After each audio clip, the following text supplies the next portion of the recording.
여러분 안녕하세요. 급식경영 및 마케팅 전략 김광욱 교수입니다. 7탄원입니다. 급식 인적 관리 들어가도록 하겠습니다. 오늘 급식 인적 관리에서는요. 인적 관리 자원의 개념과 인적 자원을 확보, 개발, 보상, 유지하는 방법에 대해서 알아보고요. 노사관계 관리까지 7장에서는 다루도록 하겠습니다. 가장 먼저 인적 자원 관리의 개념부터 알아보도록 하겠습니다. 인적 자원 관리란 무엇인가? 인적 자원 관리, 인사라는 말로도 여러분들은 들어본 것 같습니다. 이런 인적 자원 관리란 조직의 목표 달성에 필요한 인적 자원을 확보하고 개발하며 보상하고 유지하는, 그래서 조직의 인적 자원을 최대한 효과적으로 활용하고자 하는 관리 활동을 우리는 인적자원 관리라고 부릅니다. 그러면 인적자원 관리의 확보라는 것은 어떤 게 될까요? 조직의 목적 달성에 필요한 인적자원의 종류와 인원수의 적정한 확보라고 되어 있습니다. 그러니까 신입사원을 뽑거나 경력사원을 뽑거나 이렇게 사람을 구하는 게 인적자원 관리의 확보라고 할 수 있습니다. 자, 어떤 활동이 들어가나 볼게요. 조직과 인력의 계획. 그리고 여기서부터 여러분들이 잘 모르는 말이 나올 수 있습니다. 직무 분석과 직무 설계가 바로 확보 기능에 들어간다고 되어 있어요. 자, 직무라는 것은 아마 우리가 이번 시간에 자세하게 배우게 될 내용입니다. 직무를 아주 간단하게 얘기를 하면 이 직업의 의무라고도 할 수 있습니다. 그러면 이 직종에서 이 일을 하시는 분들은 어떤 일을 해야 되는 의무가 있나라는 게 직무고요. 그리고 이 직무를 분석해 보거나 당신은 이 임무를 이렇게 해내셔야 됩니다 라고 설계를 해주는 게 바로 직무 설계입니다. 그리고 모집과 선발 및 배치 활동이 있습니다. 사람을 모으고 선발을 한 다음에 이 사람을 어떤 부서 그리고 어떤 일을 하는 자리에 넣어주나 이런 것들이 확보라고 할 수 있습니다. 그리고 인적자원의 개발이라는 게 있는데요. 자, 여러분들 지금이라도 당장 취업을 하게 된다면 거기에서 일을 바로 시작할 수 있을까요? 아마 여러분들이 취업을 한다라는 게 바로 인적자원 관리의 확보에 들어가는 걸 거예요. 그러면 이제 회사에 들어가게 돼서 자, 신입사원으로 들어가는데 곧바로 일을 할 수가 없습니다. 그 회사에 들어가면 그 회사에서 필요한 임무를 해내기 위해서는 그 회사에서 뭔가 일을 새로 조금 더 배워야 될 것 같죠? 이런 것들이 바로 인적자원관리의 개발이라고 할 수 있습니다. 훈련을 통해서 올바른 직무 수행에 필요한 기술을 향상시켜 주는 거예요. 주요 활동으로는 교육과 훈련이라는 게 있습니다. 교육이라는 거는 자, 대상자를 두고 가르치는 게 교육이겠죠. 이론적인 것도 되고 실기적인 것도 됩니다. 그럼 훈련이라는 것은 그 사람이 직접 해보도록 하는 게 훈련이다. 이렇게 얘기할 수가 있어요. 그리고 경력 개발. 자, 회사에 들어가서 거기에서 뭔가를 배워서 자격증을 더 딸 수도 있고 그런 과정을 우리는 경력이 개발되었다라고 얘기합니다. 그리고 조직 문화를 개발하는 것도 바로 개발 기능이다 라고 볼 수 있고요. 그런 다음에 또 보상이라고도 있습니다. 보상이란 무엇인가? 조직 목적 달성에 대해서 적정하고 공평한 대가입니다. 월급을 받는다. 이런 것들도 보상이에요. 그렇지만 이 사람의 자, 직무평가라고 주요 활동이 있죠. 이 사람의 의무 활동, 이 사람이 이 회사에 와서 해야만 되는 일을 평가해 보니까 이 사람이 너무 잘한 거예요. 그럴 경우 인센티브를 더 받는다거나 아니면 잘 못했어요. 일을 이렇게밖에 수행을 못했어 라고 되면 뭔가 조금 안 좋은 게 주어질 수도 있겠죠. 뭐 어디 가서 교육을 더 받아라. 내지는 월급이 좀 깎인다거나 이런 것들이 보상활동이라고 할 수 있습니다. 그래서 보상은 플러스만 생각을 하시는데요. 마이너스도 보상이라고 할 수 있습니다. 그런 다음 유지 기능이 있습니다. 이건 뭔가 이 조직에서 일하는 사람들을 계속 일할 수 있게 해주는 거예요. 그래서 인사고과 계속은 일을 하는데 평가를 받아보고 승진할 수도 있겠죠. 그리고 징계를 받을 수도 있겠죠. 이런 것들이 바로 유지 기능에 들어가는 겁니다. 자, 인적관리의 주요 기능은 확보, 개발, 보상, 유지. 이렇게 되는 거죠. 이게 연결이 됩니다. 자, 뽑혔어요. 확보죠.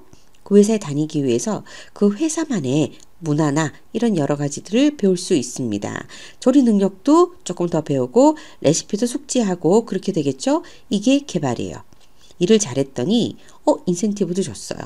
그리고 인센티브를 꾸준히 받았더니 일을 잘한다고 해서 승진을 시켜줬습니다. 그게 유지예요. 근데 만약에 여러분들이 일을 굉장히 잘하는데 보상이 없어요. 그리고 승진도 안 돼요. 그러면 이 회사에서 더 이상 유지하지 않겠죠. 그래서 이렇게 보상을 받거나 내지는 평가를 받아서 회사에서 계속 남을 건가 말 것인가 이런 거를 사람들이 결정하게 해주는 그런 것도 인적 자원 관리의 기능이라고 할 수 있습니다. 인적 자원을 확보하기 위해서는 첫 번째, 인적 자원의 계획이 있어야 됩니다. 가장 중요한 게 적정 인원 계획, 몇 명이나 더 필요한가, 그리고 인원 수급 계획, 그 사람들을 어떻게 뽑아오지? 그리고 세 번째, 사람을 구하거나 혹은 이 사람이 더 이상 우리 조직에는 필요 없겠어 라고 했을 때 해고할 때도 그냥 할 수 있는 게 아닙니다. 계획이 있어야 되겠죠. 이런 계획들, 그리고 전반적인 인적 자원을 어떻게 개발할까 하는 계획이 인적 자원 계획에 들어가야 됩니다. 그럼 인원을 계획할 때는 전체적으로 그냥 5명을 뽑겠다 이런 게 아닐 거예요. 항상 세부 조직별로 몇 명이 필요한가 이런 것들이 항상 우리가 구인 광고를 보면 나오고 있죠. 그래서 세부 조직별로 필요한 전문 기술을 가진 인적 자원이 얼마나 필요한가.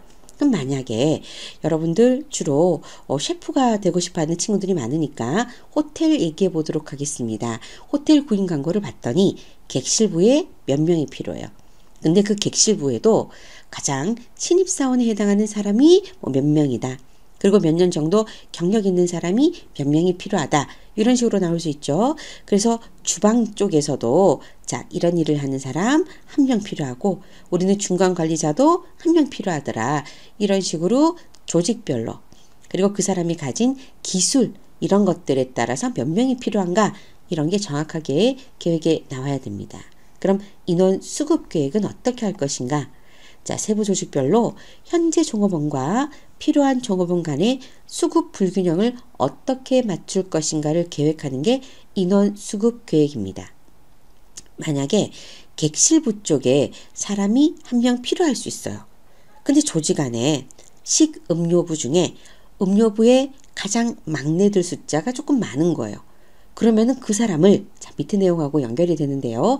해고할 것인가 필요 없다고 아니면 의사를 물어보고 그렇게 많은 교육 훈련이 필요하지 않고 본인도 원한다면 이 사람을 객실부로 보낼 것인가 이런 것들도 인원 수급 계획에 들어갈 수 있습니다. 그러면 사람을 어떻게 뽑을 것인가 외부에서 우리가 공고를 내서 데리고 오는 걸 우리가 외부 공고라고 합니다. 근데 안에서도 서로 사람들을 이렇게 보내고 할 수가 있어요. 그래서 내부에서 뽑을 것인가 이런 것들이 바로 인원 수급 계획에 들어갈 수 있습니다. 그리고 이런 것도 되겠죠. 정사원을 뽑을 것인가, 파트타임을 뽑을 것인가, 그 다음에 인턴을 뽑을 것인가 그런 것들이요. 그런 다음에 구인 해고 계획 있습니다. 사람을 구할 때 정직원을 구해야 되겠다. 이 자리는 책임감이 조금 많아야 된다. 정직원 뽑아야 되겠죠. 단순하게 일만 해주면 되는데 그러면 계약직이나 파트타임을 뽑을 수 있습니다. 근데 정직원을 뽑을 때는 이 사람 이 숫자는 이 일을 하는 사람은 당분간 해고될 일이 없어요. 일만으로 보면 사람에게 문제가 있으면 해고를 할 수도 있지만 그러면 해고 계획이 없는 사람을 정직원을 뽑겠죠. 근데 우리가 장단기 계획을 좀 세워보니까 지금은 사람이 필요한데 3년 후나 그쯤에는 이 직종의 사람이 이만큼 필요 없을 것 같아요. 그럼 어떻게 해야 되겠죠? 계약직을 뽑을 수밖에 없겠죠. 그러면 계약을 한다는 거는 계약직으로 뽑힌다는 거는 내가 뽑히지만 해고되는 것까지 같이 사인하는 거예요. 정확하게 12개월을 일하겠다. 내진 2년 정도 계약하는 경우도 있죠. 난 2년 후에 해고될 거예요 라고 하는 게 바로 계약직입니다. 그래서 어른들이 직장 구할 때 정직원이냐 아니면은 계약직이냐 이런 거 굉장히 많이 물어볼 수 있어요. 여러분들도 왠지 계약직이라고 하면 불안하죠. 왜냐하면 이미 나는 언제 해고가 될지 사인을 하는 거기 때문에 그렇습니다. 그러면 계약직이 다시 계약을 한다. 이거는 자, 나는 해고되었다가 다시 계약을 하겠습니다. 라는 게 바로 계약직의 운명인 겁니다. 그래서 우리가 계약직은 불안하다. 정직원이 돼야 된다. 이렇게 얘기를 하는 거겠죠. 자, 인적자원 개발 계획 이런 것들은 자, 종업원이 우리 회사에 들어와서 1년이 지나면 이런 연수를 해야 돼. 그래서 이 연수를 겪어서 이런 능력이 있으면은 진급할 대상이 되는 거야. 그리고 또 진급을 해서 또 몇 년이 지나면은 또 이런 일을 할 수 있어야 되고 그러기 위해서는 자, 외부로 보내서 이런 교육을 받게 하자. 그래서 우리는 자, 그냥 일반적인 친구를 데리고 와서 이렇게 인재를 만들어 나갈 거야. 라고 하는 게 인적자원 개발 계획입니다. 자, 그런 다음에 여러분들이 잘 모르는 말이라고 저는 알고 있겠습니다. 직무 분석을 해야 됩니다. 그럼 직무란 무엇인가? 직무 분석이란 무엇인가?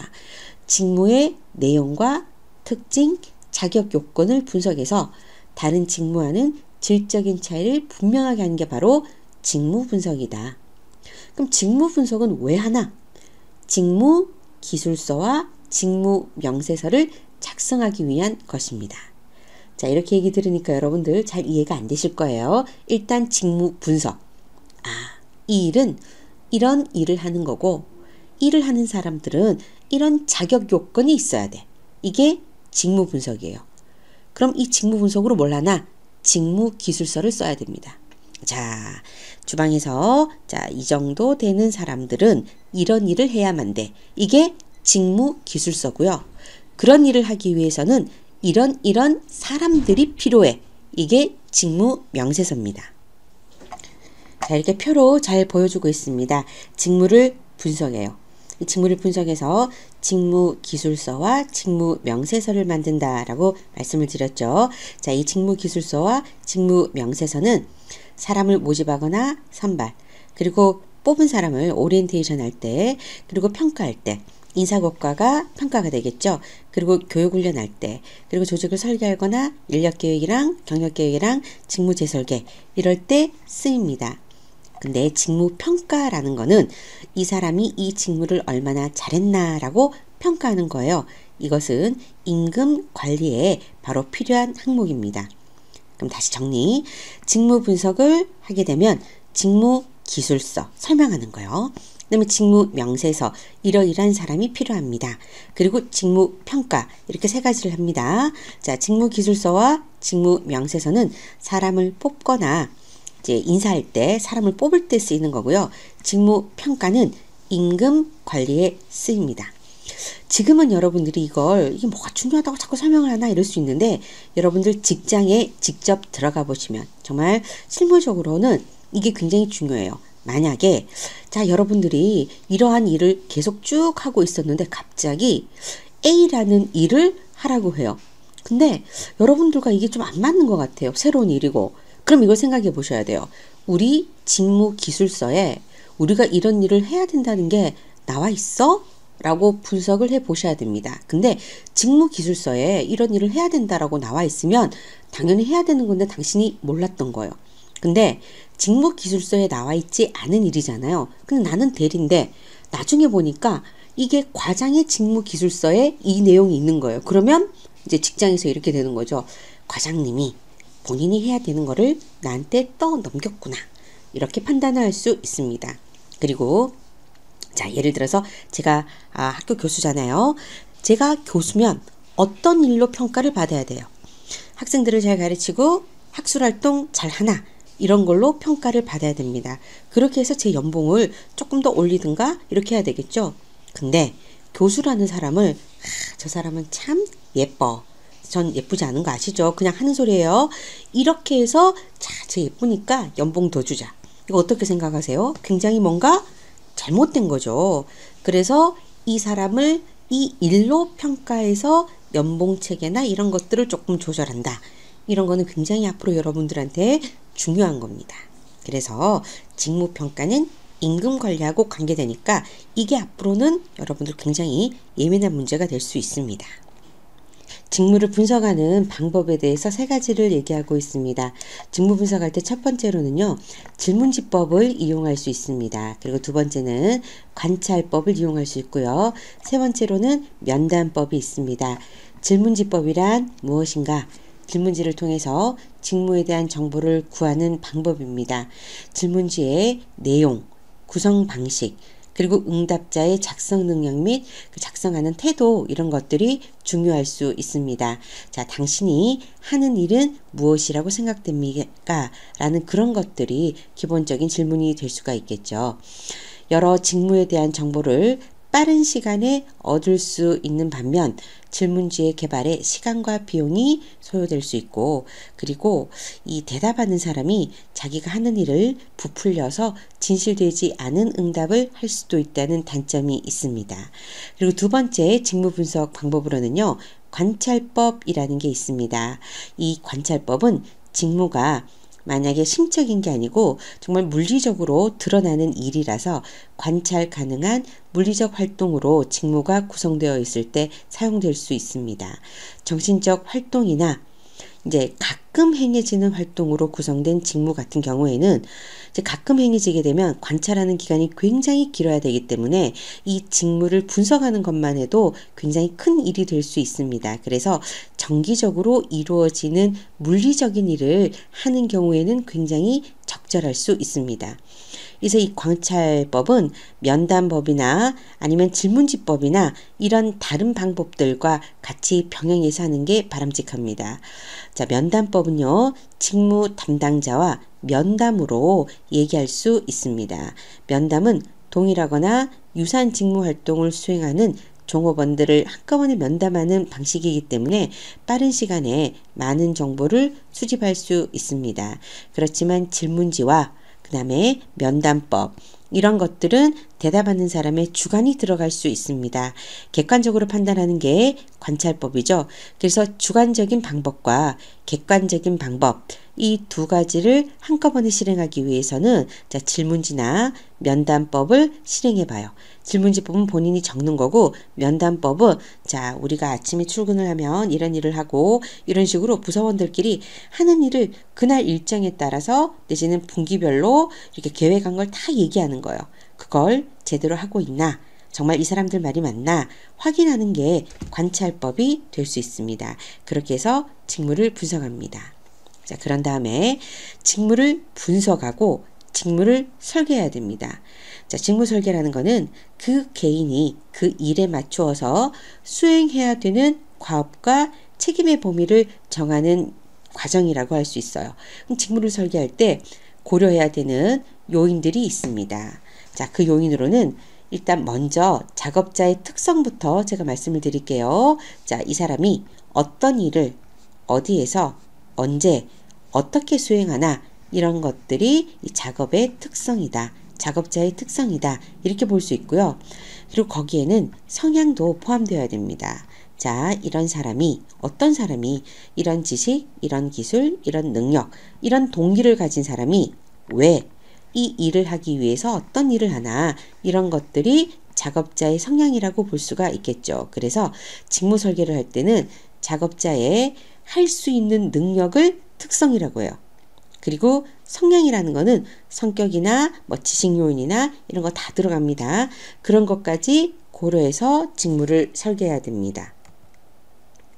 자, 직무 설계에도 방법이 있습니다. 어떤 방법으로 하나?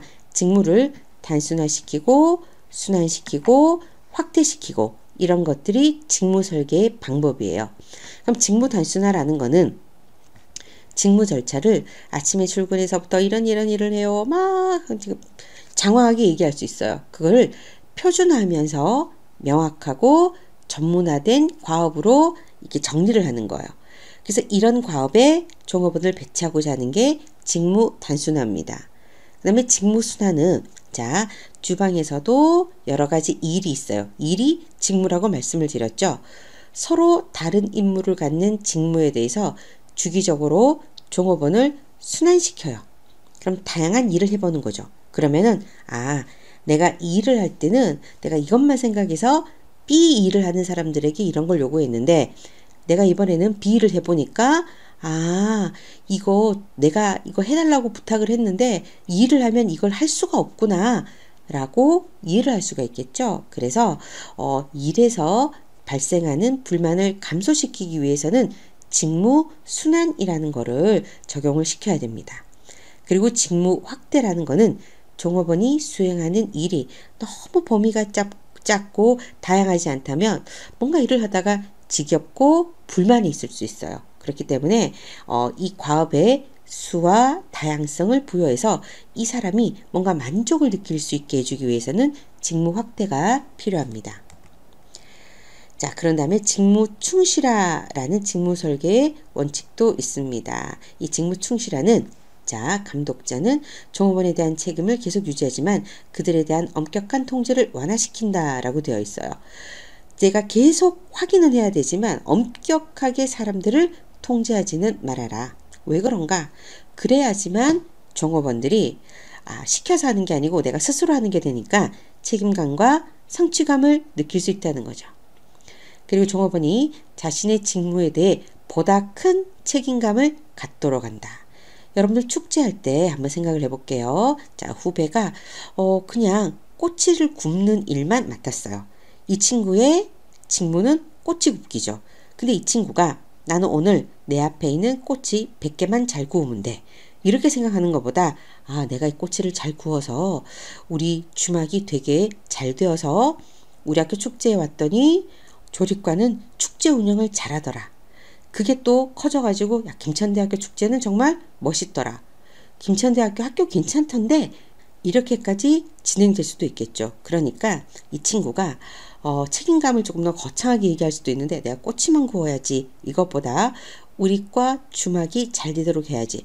훨씬 더 책임감이 커졌죠. 게다가 우리 학교가 좀 더 좋은 이미지로 남았으면 좋겠어. 이러면 더 책임감이 크겠죠. 그럼 자기가 일을 잘 해냈을 때 난 꼬치를 잘 구워. 이런 거보다 나는 학교 이름을 뭔가 먹칠하지 않고 학교 이름을 좀 빛낸 것 같아 라고 생각하면 훨씬 더 본인에 대한 인정감이 커질 수 있습니다. 이런 게 직무 충실화라고 얘기하는 겁니다. 그리고 사업부처럼 완전한 사업 단위로 형성한다. 자, 요 무리에서 어떤 조가 있어요. 이 조에서 일을 했지만 이걸 일을 대충 해도 이거 마무리해주는 다른 부서가 있어. 이게 아니고 사업부는 그 안에서 모든 게 이루어져야 돼요. 예산도 편성해야 되고 예산도 따내야 되고 일도 해야 되고 성과도 내야 되고 성과 분석도 해야 되고 보고서도 내야 되고 그러니까 완벽하게 일의 처음과 끝이 그 안에서 다 이루어지는 거죠. 이런 식으로 일을 할 수 있도록 형성을 해야 된다는 거예요. 그리고 종업원에게 권한을 위임해 주는 거예요. 위양이라고 되어 있는데 위임이라는 말도 씁니다. 그래서 직무의 자율성을 부여한다는 원칙이 있습니다. 아주 간단한 것들을 일일이 상부에 보고를 해야 된다면 굉장히 존재감이 작아져요. 근데 내가 내 일을 하면서 이 정도는 내가 처리할 수 있어. 이 정도는 내 권한이야. 내 마음대로 할 수 있어. 이렇게 되면 훨씬 더 인정받는 느낌을 받을 수 있습니다. 그리고 감독자보다 종업원에게 직접 보고서를 주기적으로 제공한다. 자, 내가 속해 있는 부서가 있어요. 이 부서의 성과가 어떻게 되는지 지금 잘 몰라요. 되게 궁금한데 자, 윗선에서 단계 이렇게 결과가 내려오는 것보다는 자, 이 조리 부서에 이번 달에 이벤트를 해가지고 프로모션이 있어가지고 굉장히 매출이 좋았어요. 느낌에 매출 좋은 것 같아요. 그래서 인센티브가 나올 것 같아요. 이걸 전달 받는 것보다는 호텔 측에 이사쯤 되시는 분이 직접 자, 종업원들을 다 모아놓고 여러분들 너무 수고해 주셔서 이번에 이런 성과가 났습니다. 그래서 인센티브를 드리겠습니다. 라고 직접 모아놓고 발표를 하면 전에 듣는 것보다는 훨씬 더 기분이 좋을 수가 있겠죠. 인정받는 느낌 받을 수 있습니다. 그리고 종업원들에게 계속 똑같은 일만 하는 것보다 좀 새롭고 조금 더 도전할 수 있는 임무도 한번 줘보세요. 그렇게 되면 그 사람은 성장과 학습이라는 것을 성취하게 됩니다. 그리고 종업원이 전문가가 될 수 있도록 특정 사업을 수행하게 하는 것도 이 사람을 키우는 거예요. 그리고 직장 같은 데서 신입사원이 해야 되는 일이 있고 3년차 하는 일이 있고 5년차 하는 일이 있고 다 있잖아요. 자, 신입사원들은 새로운 프로젝트를 구성하기가 힘들죠. 근데 내가 신입사원까지 아니고 조금 근무를 한 지 됐는데 한 3년 차가 돼야지만 새로운 프로젝트를 구성하는데 나 2년 차인데 3년 차들이 하는 일을 시키는 거예요. 그러면 한편으로는 굉장히 부담될 수도 있지만 나 인정받는 거야? 그럼 열심히 한번 해볼까? 이럴 수도 있거든요. 그래서 그 종업원이 책임감을 느끼고 성장을 하게 되고 또 승진까지도 할 수가 있겠죠. 이렇게 직무를 설계해 주셔야 됩니다. 그리고 직무 특성에 맞는 직무 설계를 해 주셔야 돼요. 자, 여러분들이 조리 파트인데 새로운 음료를 개발해라. 대신은 음료를 이렇게 만들어라. 이렇게 되면 나랑 맞지 않는데 라고 생각할 수도 있겠죠. 그래서 이 사람이 조리 파트라면 그 조리에 맞는 일을 맡기도록 설계를 하는 게 좋습니다. 그래서 기술의 다양성이라고 돼 있는데 자, 이 사람이 특별하게 무슨 한식의 무슨 쪽에 굉장히 능력이 있다고 봐요. 그러면은 그쪽에 관해서만 조금 더 어렵고 새롭고 연구할 수 있는 그런 직무를 주는 게 맞다라고 설명할 수 있습니다. 지금 여기에 있는 내용들은 설명하기 너무 어렵게 좀 되어 있는 것 같아서 조금 추상적이라서 제가 여러분들이 잘 알아들을 만한 관련되는 일로 설명을 했습니다. 자, 이 직위에 있는 사람들은 이 일을 해내야 돼 라는 게 직무 설계였고요.